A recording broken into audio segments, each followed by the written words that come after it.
nosso programa vai dar continuidade falando sobre o direito do consumidor com um especialista no assunto. O doutor Renato, que é advogado, vocês já conhecem aí de casa, vai participar com a gente hoje sobre esse tema tão importante quanto. Primeiramente, muito boa tarde, doutor. Seja bem-vindo novamente ao nosso programa. Boa tarde, Jéssica. É um prazer estar com você e novamente aqui no nosso programa num dia especial, que é o Dia do Consumidor. Um dia tão especial quanto. Por isso, você aí de casa que está assistindo a gente, aproveita esse momento para sanar todas as suas dúvidas. Tem alguma dúvida sobre direito do consumidor? Compartilha com a gente lá na rede social, em nossas redes sociais. O Facebook você já conhece, facebook.com/nossopgm. Tem também o Instagram, @JessicaNunes_6. Ou, se você preferir, pode ligar e participar ao vivo com a gente através do 0 Operadora 11 3337 5886. Doutor, esse dia é tão especial, a gente sabe disso. Mas como que a gente pode entender, na verdade, o que se entende exatamente pelo direito do consumidor? Jéssica, o direito do consumidor é um fenômeno relativamente novo para o direito em si. A existência de um conjunto de normas que regulamente essa realidade é relativamente novo. No Brasil, isso se deu com a Constituição Federal de 1988. Perfeito. Lá na Constituição, o direito do consumidor está nos direitos e garantias fundamentais e está também na livre iniciativa no capítulo da ordem econômica, ou seja, no capitalismo brasileiro, o que se pretende é que se respeitem os direitos daqueles que adquirem produtos e serviços nesse mercado.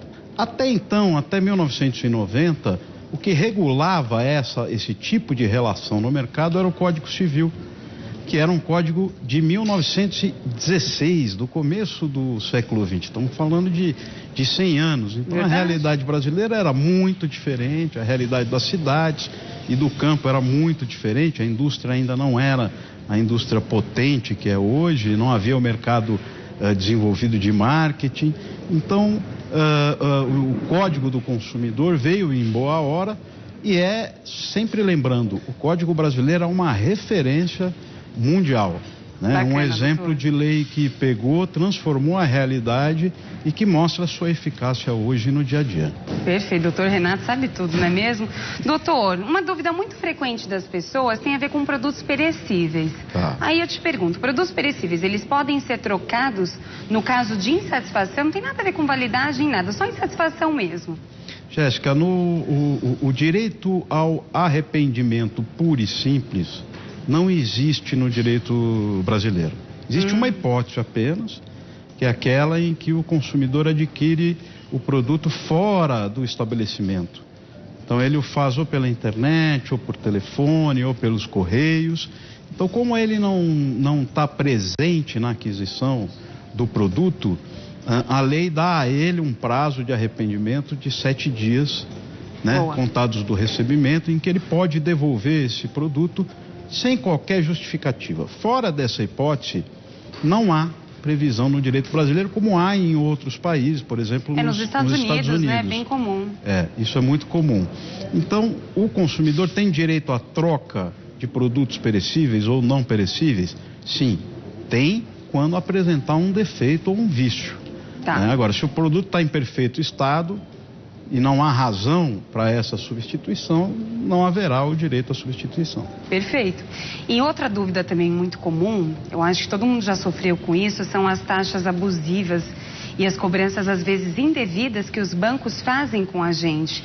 Tem alguma solução para esse problema? Tem como a gente reverter essa situação? Jéssica, essa é uma questão realmente difícil. Por quê? Né? Porque há previsão legal, o consumidor tem direito, mas neste caso o consumidor está lidando com um fornecedor muito poderoso, muito forte. Só para você ter uma ideia, o código é expresso de que tem um dispositivo expresso de que ele se aplica às relações bancárias. Pois bem, logo quando ele entrou em vigor, nos primeiros anos da década de 90, a Federação dos Bancos entrou com uma ação direta de inconstitucionalidade no Supremo Tribunal Federal dizendo, olha, esse dispositivo do Código do Consumidor é inconstitucional, não se aplica aos bancos. Foram quase 10 anos de batalha no Supremo Tribunal Federal. Uau! Quer dizer, de um lado os bancos, de outro lado as entidades de defesa do consumidor, e o Supremo pacificou a questão.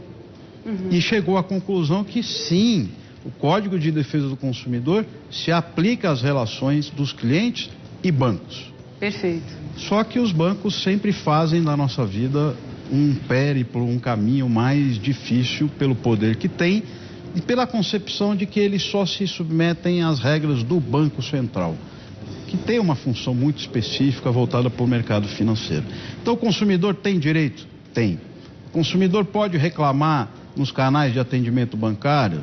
Pode, mas se ele vai ter sucesso ou não, são outros 500.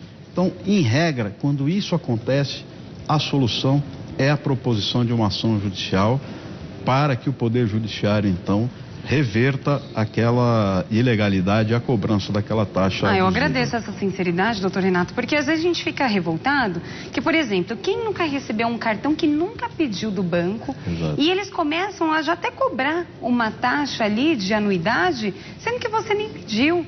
E aí chega uma cobrança indevida depois de 1, 2 anos, você, recebi, devolver, vou deixar aqui, ou vou jogar fora. E as contas vêm chegando sobre essas taxas e você é obrigado a pagar por uma coisa que você nem pediu e nem usou. Então a gente fica meio revoltado com isso. Fica revoltado, com razão, tem que reclamar, tem que ir ao PROCON, tem que fazer a denúncia. A gente já conversou aqui no nosso programa outras vezes. Verdade. Da importância das redes sociais. Perfeito, né? doutor. Divulgar isso para que outros consumidores também fiquem ligados, espertos e não caiam naquela situação. E eu te faço até uma certa provocação, porque o CDC, Código de Defesa do Consumidor, prescreve que quando o consumidor recebe um produto sem prévia solicitação, ele deve ser considerado como amostra grátis. Olha, sério? Exatamente, está expresso no CDC. Interessante. Então, nesse caso, se eu recebo um cartão de crédito sem pedir, eu posso considerar que é uma amostra grátis e vou gastar nesse cartão por conta do banco? Posso? Em tese deveria, né? É verdade. Não é o que vai acontecer. Sim, mas sim, em mas tese está deveria. expresso na né? lei, né? Por que não? Exatamente. Né? Interessante, doutor. Então fica aqui essa dúvida, que na verdade é uma provocação, para saber se amanhã o Poder Judiciário vai reconhecer isso como uma amostra grátis e responsabilizar o banco por essas cobranças. Verdade. Olha, gente, doutor Renato, bota a gente para pensar. Isso é importante, doutor. Parabéns. E quando o cartão é clonado, a pessoa tem que arcar com aquela dívida ou não? Aí já é responsabilidade do banco. Não, responsabilidade integral do banco. Boa. O importante nessas situações é o consumidor identificar na sua fatura que há o lançamento de compras que não foram por ele efetuadas, comunicar imediatamente o banco através dos canais de atendimento. E aqui tem que se reconhecer que os bancos têm um serviço de qualidade. Né? Nessas hipóteses, comunicado, o que vai fazer o consumidor no dia do vencimento da sua fatura? Vai totalizar as despesas que ele efetivamente contraiu e descontar aquela que ele não reconhece por força de uma clonagem, por força de uma compra indevida. Perfeito. E o banco, então, deve anular aquela compra, bloquear esse cartão imediatamente e enviar sem custo algum para o consumidor um novo cartão, a fim de que ele possa utilizá-lo sem problemas. Boa, doutor. E os produtos de mostruário, eles podem ser trocados também? Então, o produto de mostruário tem o mesmo tratamento de um produto regular que não está no mostruário. Tá Perfeito, certo? bom saber. Então aplicam-se as mesmas regras. Se houver algum vício ou algum defeito, o consumidor tem direito à troca, tem porque direito a gente às vezes chega numa loja e produto de mostruário. Levou, já era. Não tem como mais devolver ou pedir trocar, não. Não, tem sim, tem sim. Aplica-se as regras normalmente. Inclusive, se o produto é de mostruário, o consumidor deve até pechinchar, né? Boa. Porque aquele produto já tem um certo desgaste ali de exposição. Por estar no mostruário, eu acho que ele deve até pechinchar nesses casos, né? Legal, doutor. E quando a pessoa compra algo pela internet e o vendedor some, o que a gente pode fazer? É triste isso, porque nos negócios eletrônicos, na internet, né, Jéssica, o que acontece? A gente não vê, a gente não conhece esse fornecedor. Então, o consumidor, a chamada vulnerabilidade, a fragilidade do consumidor nos negócios eletrônicos é mais acentuada, é mais forte. E na internet sempre tem uma aparência, né? De legalidade, uma aparência de responsabilidade, uma aparência de seriedade. E às vezes o consumidor acaba entrando pelo cano. Nesse caso, tem que acionar os órgãos de defesa do consumidor, tem que imprimir. E essa fica aqui uma dica para os nossos telespectadores do nosso programa, Jéssica. Por favor. Quando você estiver fazendo uma compra pela internet, vai imprimindo todas as telas em todas as fases de concretização todo do processo, negócio. Né? Todo Até processo. Chegar à concretização porque da compra. Quem comanda é o fornecedor, né? Ele diz, isso. Clique aqui, ponha seus dados ali, põe ali. Você vai efetuando cada passo e vai imprimindo, porque aquilo é a prova que você tem do que aconteceu naquele momento e vai ser fundamental para responsabilizar o fornecedor judicialmente. Perfeito. Doutor, já estão chegando algumas perguntas aqui através das nossas redes sociais. Vamos lá. Mas antes de ler aqui, eu vou chamar uma que chegou pelo telefone e o pessoal já digitou pra gente, tá bom? Pode colocar na tela, por favor, a perguntinha. Vamos ver o que chegou pra gente. Vamos ver. É a Maria Inês, aqui de São Paulo, capital.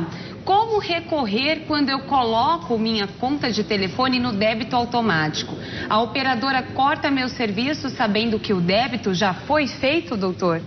Olha, a operadora não pode cortar o serviço sem motivação, ok? Perfeito. Então, se está no débito automático e houve o pagamento da respectiva fatura, o corte significa uma prática abusiva.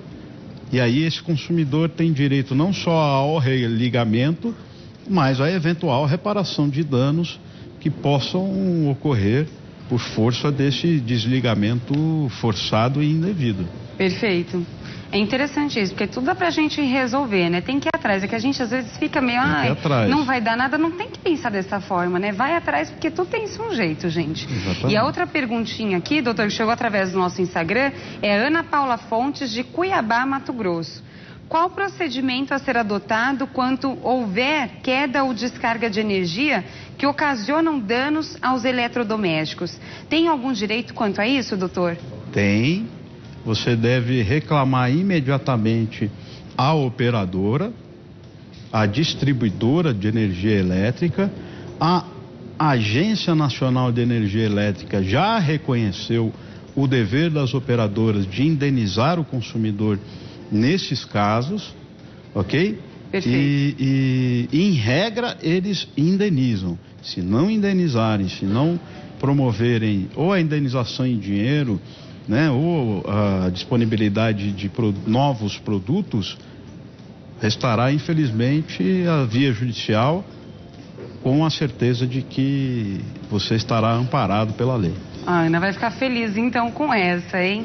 E tem mais uma perguntinha aqui, da Fátima Ribeiro, do Rio de Janeiro.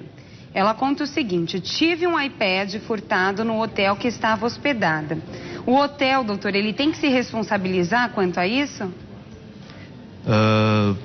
A responsabilidade dos fornecedores, que a gente chama no direito, é integral. Independe da demonstração de culpa. Essa é uma questão um pouquinho técnica, mas eu acho que o nosso telespectador vai entender. Sim. Quando a gente diz que a responsabilidade é objetiva, a pessoa lesada ela tem que provar o dano.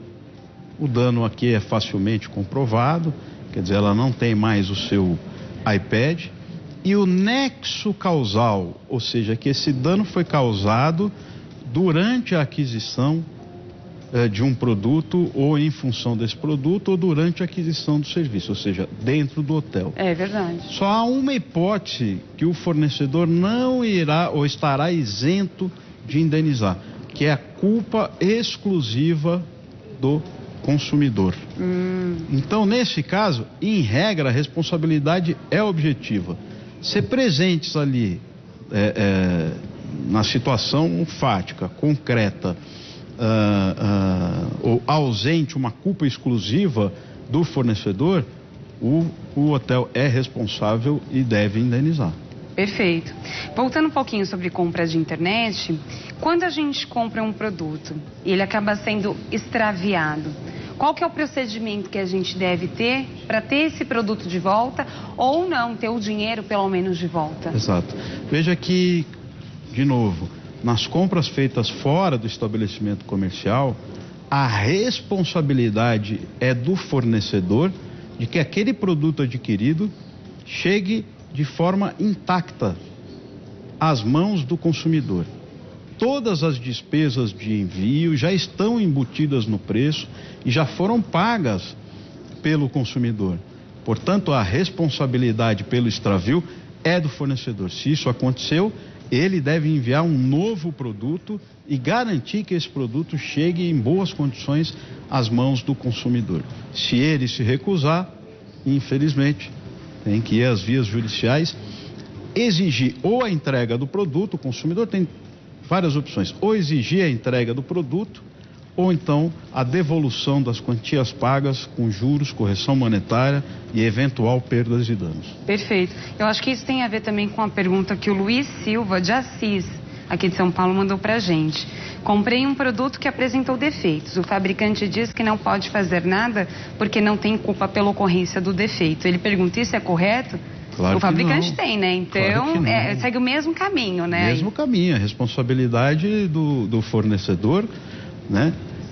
De que aquele produto funcione plenamente, que ele esteja adequado aos fins a que ele se destina. Então, se há um vício ou um defeito inerente a esse produto, o consumidor tem direito à substituição ou à devolução das quantias pagas, à rescisão do contrato. Esse é um direito e fica a critério do consumidor decidir por um ou por outro. Perfeito. A loja, ela pode determinar também um prazo de troca, que às vezes a gente vê, você tem até 30 dias, passou disso, não pode mais trocar. Ela pode fazer isso mesmo? Então, a troca, a gente tem que primeiro lembrar que a troca por força daquilo que a gente chama popularmente de um defeito ou um vício, tem um prazo legal que garante a substituição. Dias, né, não, é 30 dias para produtos não duráveis e 90 dias para produtos duráveis. Ah, perfeito, doutor. Né, o que a gente chama de garantia legal. Agora, a loja pode, de forma deliberada, por uma concessão dela, estabelecer um prazo de 30 dias para troca, independentemente da existência de defeito. Bacana. Isso é muito comum no mercado, né? Verdade. Imagina que no aniversário da Jéssica eu vou lhe dar um vestido de presente. Mas eu não sei exatamente qual é o seu tamanho, a cor preferida, a cor que você gosta ou não gosta. Então há uma regra de mercado, uma prática de mercado, um costume de mercado, de que então a loja estabelece esse prazo e dentro desse prazo você pode trocar independentemente de vício ou defeito. Agora, uma vez feita a oferta pelo fornecedor, uma vez que ele declara o prazo de troca, ele está vinculado a esse prazo. Então, perfeito, dentro desse prazo ele tem que trocar. Tá bom. E se um produto é comprado em uma loja de uma grande rede, a troca, ela tem que ser efetuada sempre naquela unidade, ou por ser uma loja de grande conhecimento, né, uma loja grande mesmo, a gente pode ir em qualquer unidade. Eles podem falar, não, é só nessa. Não, qualquer unidade. Qualquer unidade. Qualquer unidade. Agora, se houver por força de institutos comerciais como a franchising, ou institutos comerciais similares, o consumidor tem que ser informado antes da aquisição. Olha, por força da organização corporativa da empresa, a substituição, a troca só pode ser feita aqui. Ele tem que ser informado. Se ele não for informado dessa peculiaridade, ele pode fazer a troca em qualquer estabelecimento do território nacional. Perfeito. Doutor Renato, a gente vai fazer o seguinte, a gente vai para o intervalo agora e daqui a pouco a gente continua, porque tem mais participação chegando aqui nas nossas redes sociais. Nós programa já está de volta e vamos continuar o nosso bate-papo sobre direito do consumidor com o doutor Renato Afonso, nosso advogado especialista em direito do consumidor. Doutor, já chegaram várias perguntas aqui, vamos viu? Lá. Eu vou tentar passar uma de cada, nem vou mais falar as minhas, pelo jeito não vai dar tempo. A primeira aqui, a outra que chegou pra gente, eu vou fazer por ordem de chegada, tá, gente? Não fiquem bravos não se não der tempo. É a pergunta da Dayana Fontes, de Salvador, Bahia. Ela pergunta o seguinte: paguei a autoescola e não fiz nenhuma aula. Tenho direito à devolução desse valor pago? O que a gente pode responder para ela? Ela pagou a autoescola, mas não fez nenhuma aula e quer o dinheiro de volta. Veja, o serviço estava à disposição dela. Ela pagou por um serviço, esse serviço estava à disposição dela, ela não o utilizou. O que ela pode é solicitar ao fornecedor que indique, estando ela de boa fé, ou seja, ela não fez as aulas na autoescola por alguma razão importante, é solicitar o agendamento de novas aulas para que ela tenha acesso ao serviço.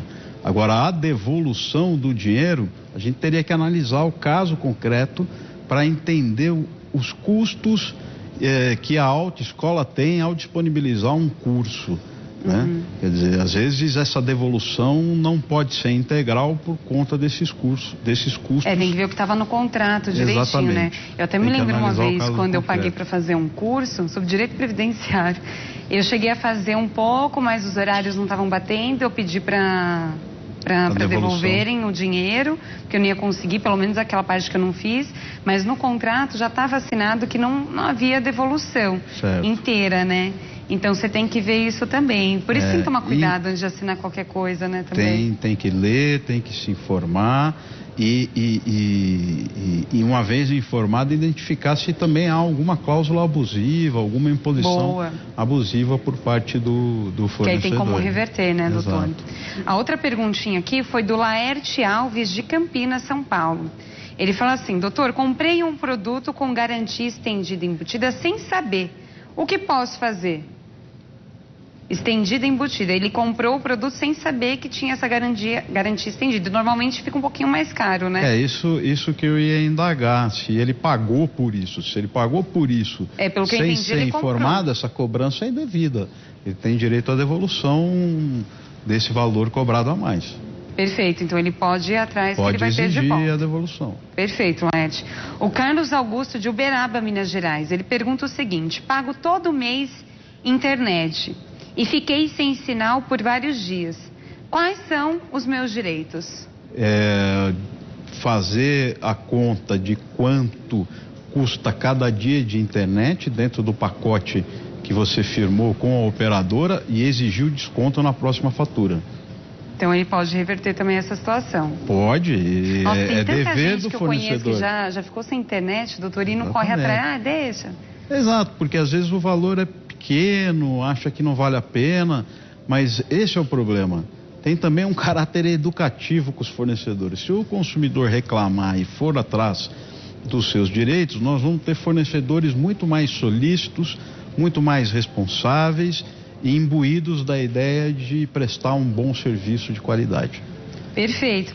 E você não fica com inveja não, viu? Você pode participar com a gente também através das nossas redes sociais, o facebook.com/nossopgm, tem também o Instagram, @JessicaNunes6, você pode enviar sua mensagem que eu passo para o doutor Renato. Se você quiser, pode ligar e participar ao vivo com a gente através do telefone 0 operadora 11 3337 5886. Se você ficar com vergonha também de falar ao vivo, não tem problema não. Passa a sua pergunta para nossa produção, que eles passam para a gente também, tá bom? Eles digitam e passam para a gente. A outra perguntinha aqui, foi da Fabiane Cantarini. Ela participou no Facebook, só esqueceu de colocar a cidade, hein, Fá? Depois você coloca lá pra gente. Ela diz o seguinte: comprei um carro no meu nome para o meu esposo trabalhar. Ele acabou se envolvendo num acidente que não foi o culpado. E o carro da outra pessoa deu perda total. E agora a seguradora dele está nos cobrando o valor total. Tem como eu me defender, doutor?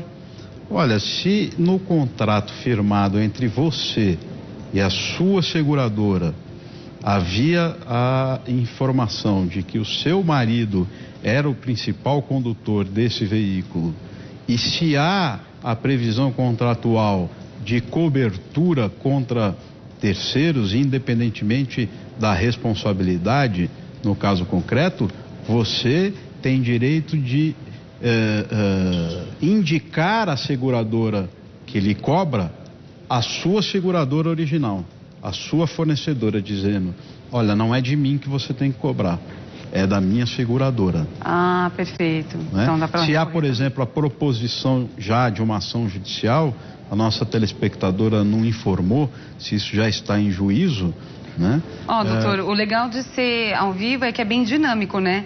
A Fabi escreveu aqui que ela fala de Hortolândia e ela explicou também que ela não tem seguro.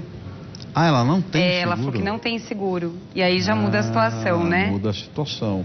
Então aí você vai ter que demonstrar que você não teve responsabilidade no acidente, que o seu marido não teve responsabilidade no acidente. Se já há a proposição de uma ação judicial cobrando essa indenização, você deverá constituir um advogado e demonstrar em juízo que você não teve, que o teu marido não teve responsabilidade nesse acidente.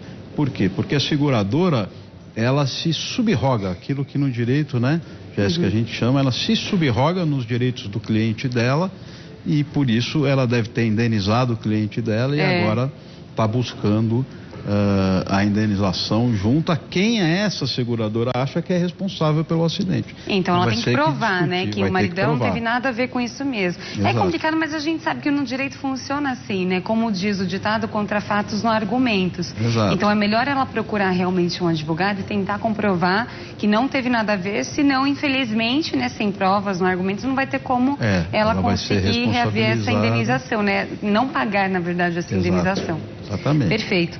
Doutor, e tem mais uma perguntinha aqui. Ai, meu Deus, são muitas. Espera aí que eu me perdi. Ah, tá. Da Gildete Brito, ela fala de São Paulo, capital. Ela contou pra gente o seguinte: o plano de saúde não aprovou um exame que eu deveria fazer.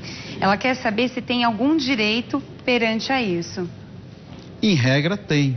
Em regra tem. A gente precisaria identificar qual é esse exame, qual é o tipo de plano, tipo de contrato existente, de quando é esse contrato, porque, infelizmente, nesse setor há muitas nuances, né, decorrentes da legislação e da época em que esses planos de saúde são firmados. Mas, em regra, você tem direito a todos os exames previstos no seu contrato de seguro-saúde, de assistência médica. E uma vez não identificado ou não... uma vez que o fornecedor que o plano não libera a realização desse exame, você pode fazer uma reclamação formal à Agência Nacional de Saúde Suplementar. Isso tem muita eficácia. Boa. Né? E você pode também ir aos órgãos de defesa do consumidor, ou até mesmo a um juizado especial, se for urgente, porque, Jéssica, até 20 salários mínimos, o cidadão não precisa de advogado para pleitear os seus direitos no juizado especial cível. Então você vai no juizado especial cível mais próximo da sua casa, relata a situação e pede ao juiz uma liminar para obrigar o plano de assistência médica a liberar o exame. É engraçado, porque saúde, eu acho que é tão primordial quanto qualquer outro direito, né? Claro. Onde começa tudo. E a gente encontra tantas dificuldades, quantas reclamações, né, não existem em relação ao direito do consumidor e realmente os planos de saúde fornecerem algo que a gente paga para receber e a gente não recebe. E eu queria te dar uma notícia que eu não sei se é muito boa. Ih, tô vendo que eu não vou gostar. Manda aí, pode mandar, doutor. Infelizmente há no Congresso Nacional um projeto de lei que pretende rever toda a regulamentação dos planos de saúde. Mas para melhor, né? Não, para pior. Ah, não. Exatamente. Né? Então a gente tem que estar muito atento. Socorro. Atualmente, viu, o nosso telespectador, a gente tem que estar muito atento ao que está acontecendo no país, né? De 2 anos para cá, a gente tem tido um retrocesso em algumas coisas, nos direitos trabalhistas. Isso que eu ia falar. Né?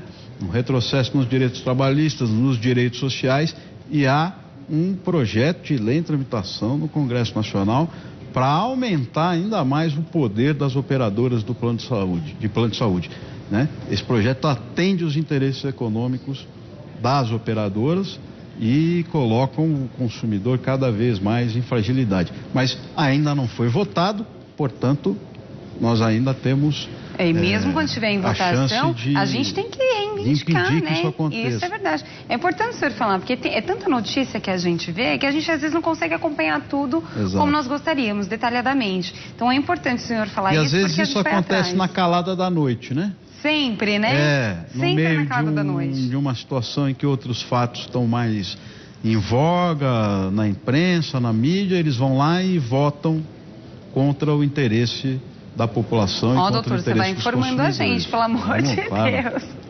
A gente às vezes fica meio desatualizado, mas você vem aqui e informaliza a gente, por favor. Doutor, chegou outra pergunta aqui do Pedro Maia de Curitiba, Paraná. Tem a ver com um veículo também. Ele fala o seguinte, ó. Financiei um veículo, mas não consigo pagar. O que posso fazer, doutor? Você pode negociar com a financiadora a rescisão contratual, né? Tá. A fim de que você não carregue esse ônus, que nesse momento é insuportável para você até o final do contrato, né? Perfeito. Então vá negociar com a sua operadora a rescisão contratual, devolve o veículo para ela, porque o veículo é a garantia de recebimento, né? E que você vai ter uma boa solução para o seu caso concreto, mas infelizmente você vai ficar sem o bem. Pelo menos tem que jogar sinceridade, né? Não tem como. Agora, persistir na situação pode gerar uma situação muito mais gravosa, ou seja, ele fica com o carro, logo, né? Não vai pagando as prestações, aquilo vai virando uma bola de neve até um dia que você perde o carro por conta da dívida.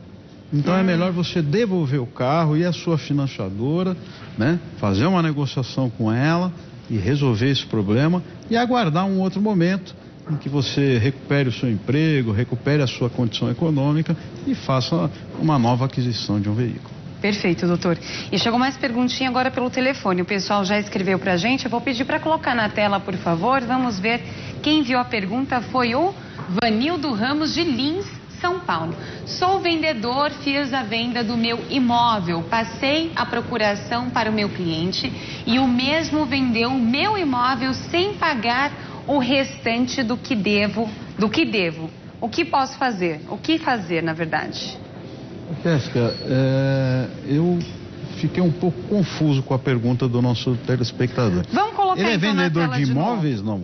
Vamos colocar na tela, por favor, de novo. Ó, ele explicou que é vendedor e ele fez a venda de um imóvel. Na verdade, eu acho que não era dele. Ele fez a venda de um imóvel e passou a procuração para o cliente dele. E o cliente dele, que ele vendeu o imóvel também, mas sem pagar o restante. Ou seja, foi uma compra, ele vendeu um imóvel, a pessoa que comprou revendeu e não pagou o restante para ele. Ou seja, ficou devendo ele ainda. Tá bom. Primeiro, a gente não está diante de um caso de direito do consumidor, ok? Sim, perfeito. A gente está diante de um caso de direito civil. É importante falar. Boa, doutor. Então, se você fez a venda de um imóvel, você tem direito a receber o preço ajustado pela venda desse imóvel. Se não há o pagamento, você tem duas opções: ou cobrar e executar o seu crédito junto ao devedor, ou exigir a devolução desse imóvel, né? Ou seja, ir a juízo e exigir a desocupação do imóvel e a devolução desse imóvel ao seu patrimônio, à sua propriedade. Então é melhor procurar um advogado, né, para ajudar a auxiliar nesse caso. Porque ele está no direito também, né? Se o outro não pagou tudo que devia para ele, então ele tem o direito dele também. Ele tem direito de requerer a rescisão dos negócios jurídicos envolvidos e restabelecer a condição anterior a esses negócios. Viu, gente? Advogado que é advogado entende tudo mais um pouco. Vocês viram o doutor Renato arrasando, né? Depois dessa resposta, tem mais uma participação que já digitaram pra gente, que chegou através do nosso telefone. Pode colocar na tela, por favor. Vamos ver, é a Conceição de Maria de São Paulo, capital. O banco me mandou um cartão de crédito sem me oferecer. Sem utilizar esse cartão, veio uma fatura. Paguei e cancelei, ela chegou a pagar então, mas mesmo assim continuaram as cobranças. Como devo recorrer? A gente comentou um pouco sobre esse assunto, né? Exato. No primeiro bloco, mas olha como é comum, né? Vamos refrisar porque é importante. Exatamente. Você, infelizmente, foi vítima de uma prática comercial abusiva do banco. Você tem o direito de exigir do banco a devolução de todas as quantias pagas em dobro, porque nesse caso foi uma cobrança indevida, e com juros, correção monetária e eventuais perdas e danos decorrentes dessa situação específica. Você deve requerer ao próprio banco, ao canal de atendimento do banco, e sendo infrutífera a tua solicitação, você vai a um juizado especial e exige a devolução dessas quantias nesse juizado especial civil mais próximo da sua casa. Perfeito. Doutor, infelizmente o nosso tempo acabou. Ainda tem muitas perguntas. Direito do consumidor é muito polêmico, né? Quem nunca se sentiu lesado em alguma situação? Né, consumidores, verdade, né? Todos somos, não tem como. Mas não vai dar tempo da gente responder tudo, infelizmente. Por isso que eu quero deixar para vocês os contatos do Dr. Renato também. Se você tiver alguma dúvida, entre em contato, que é gente fina, é gente boa e tenho certeza que responde para você, tá bom? O e-mail, vou passar para vocês o e-mail primeiro, tá bom? O e-mail é afonsogonçalves@uol.com.br. Repetindo, afonsogonçalves@uol.com.br. Tá aí na sua tela, ó. Tem também o telefone de contato, anota. 0 operadora 11 3231 3369. 3231 3369. O código de acesso é o 11. Doutor, muito obrigada novamente por nos esclarecer tantas dúvidas. Jéssica, é muito importante pra gente. E volte quando quiser, que o programa é seu também, viu, doutor Renato? O senhor sabe disso. É só você me chamar. Tá muito bom? obrigada. Obrigado. E a gente vai agora para um breve intervalo e na volta...